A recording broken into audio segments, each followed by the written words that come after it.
Dictation 110 शब्द प्रति minute start होगा 5 सेकंड बाद।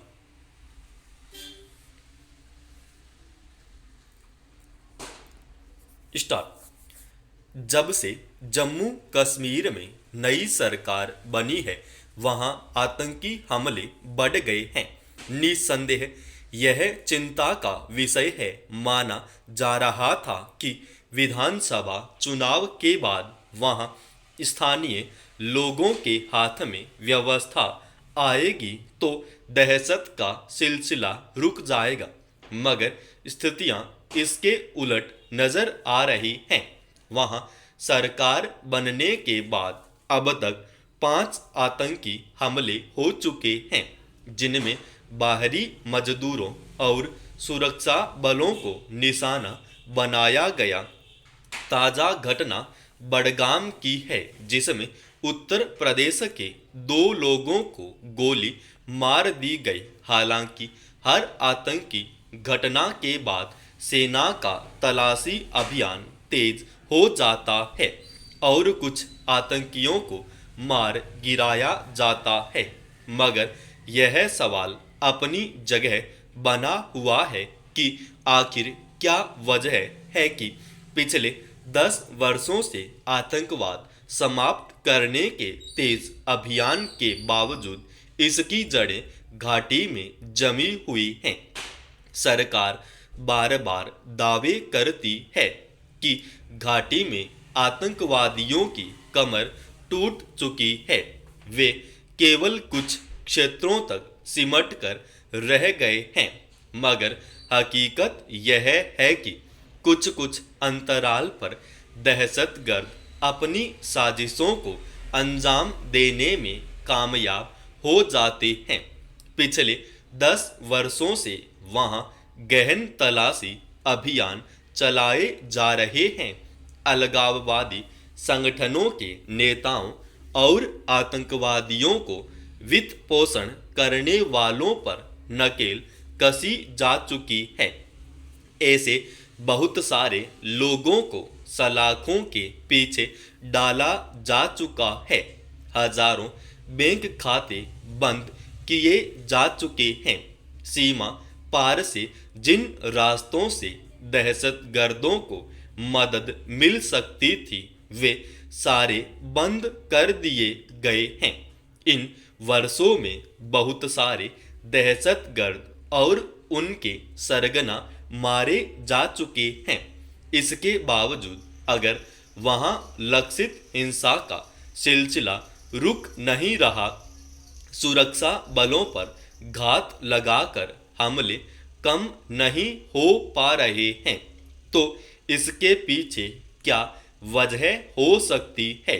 छिपी बात नहीं है कि घाटी में दहशतगर्दी को पोषने में पाकिस्तान का हाथ है, मगर पिछले कुछ वर्षों में देखा गया है कि स्थानीय युवाओं ने भी हाथ में हथियार उठाना शुरू कर दिया है। यह खुलासा खुद सरकार ने किया था जब कोरोना के बाद घाटी में आतंकवाद से संबंधित रिपोर्ट पेश की थी। चूंकि कश्मीर की स्थिति ऐसी है जिसमें केवल राज्य सरकार से आतंकवाद से निपटने का दावा नहीं किया जा सकता। सेना, केंद्रीय सुरक्षा बलों और खुफिया एजेंसियों को इसे रोकने के व्यापक अधिकार दिए गए हैं। इसलिए इस मसले पर अपेक्षाएं केंद्र से ही बनी हुई हैं।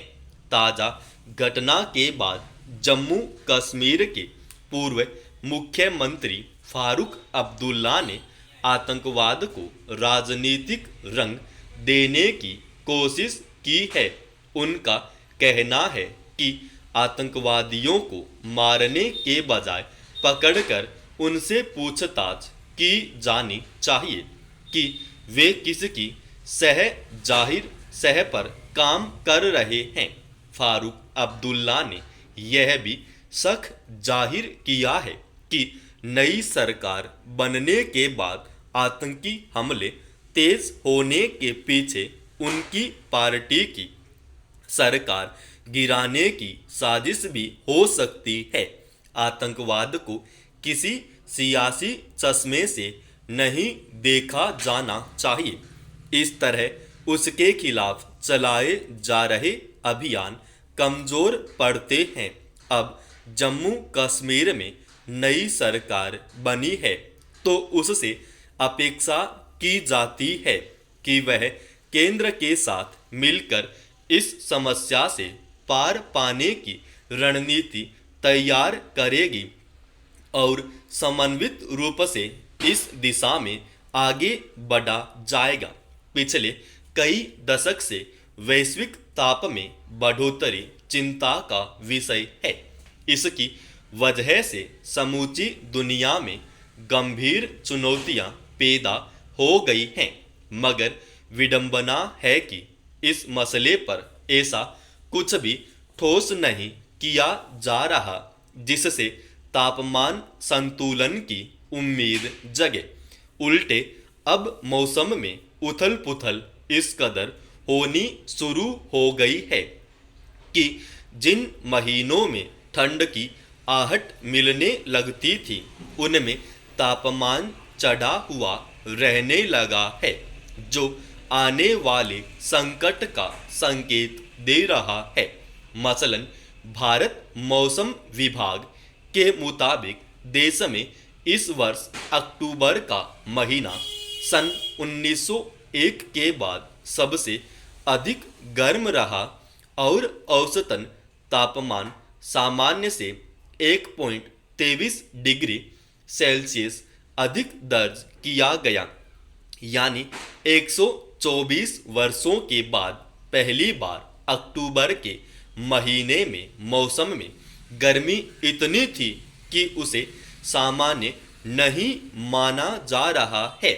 अनुमान जताया जा रहा है कि नवंबर में भी अगले 2 सप्ताह तक तापमान सामान्य से 2 से 5 डिग्री ऊपर बना रहेगा।